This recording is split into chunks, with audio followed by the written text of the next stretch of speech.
Yes, I like to, well, no, this is kind of an overused word, give back and help something. You know, somebody was there for me before I came and didn't know what was going on. So, Well, you were long gone when the radio station quit Claremore.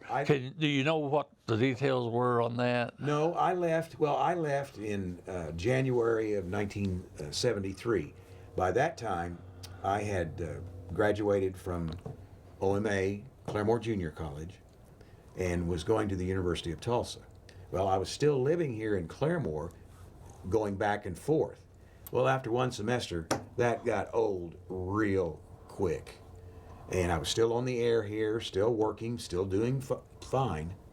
But when that job opened up at KVOO, I mean, they were the #1 station. Well, sure. It was unbelievable, that place. And when that job came along, I jumped at it. And Tom Kimsey was still the manager, but he lasted a little while longer because he got another job, I believe, at Williams Companies, doing work for them. And after that, I think it was owned by a company in New Mexico, and it kind of, not just because I was gone, but kind of went downhill in some of its programming. There wasn't much advertising for it.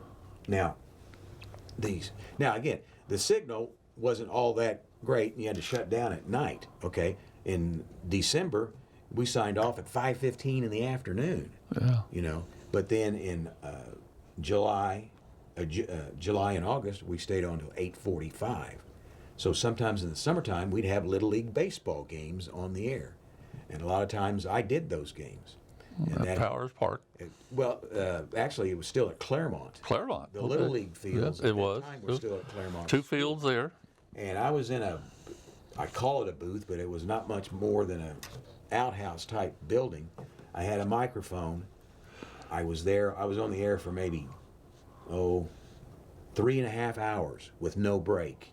You read your own commercials. I was the only guy there doing the game. It was Little League, so there's 8,000 walks. So I had to come up with something, walk after walk after walk after walk. I had to come up with some things, so that helped me learn to speak off the cuff and try and be thinking of what you're going to say 2 batters from now, things like that. So that helped me. Boy, it was hot. Didn't make much money, but it was a great training ground.